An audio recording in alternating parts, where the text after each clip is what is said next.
COVID outbreaks are happening so often in Tennessee schools that the Department of Education is rethinking its position on kids learning from home virtually. Until now, schools facing a COVID outbreak had to take the equivalent of a snow day and cancel classes with no remote learning at all.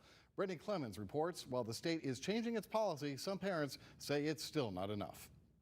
After weeks of asking for virtual learning options, Tennessee Education Commissioner Penny Swin is meeting parents in the middle with a short-term relief.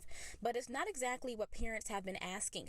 Tennessee school districts can submit a waiver for specific classrooms or entire schools to offer virtual learning, but only for 7 days and is not guaranteed. Really making sure that we prioritize students in classrooms. Swin says the waivers will temporarily relieve schools with high COVID outbreaks, but the goal is to keep students learning in the classrooms. So the district must provide information showing there is not a reasonable way to maintain in-person instruction. Really, it's about saying, look, we are at a point where it is not possible to safely have students in the building, and we have such a high quarantine or isolation population that we need to do something different, and we do not have a more robust set of adults or supports in our larger district community that could be deployed to help.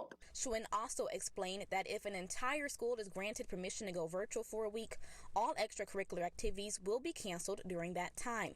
We've reached out to Shelby County Schools to see how this new outline will impact the district, and we're told nothing would change because SCS has already been offering virtual options for classrooms with COVID outbreaks. This new outline mainly impacts smaller districts that were sending students home to quarantine without a virtual option. To be clear, if a student is quarantined, a classroom is quarantined, or a school is quarantined, it is the expectation that those children are receiving the same number of instructional hours as they otherwise would have. It is an instructional day, and it is remote learning. It is not a day off. It is not a closure. Swin says an entire district cannot go virtual.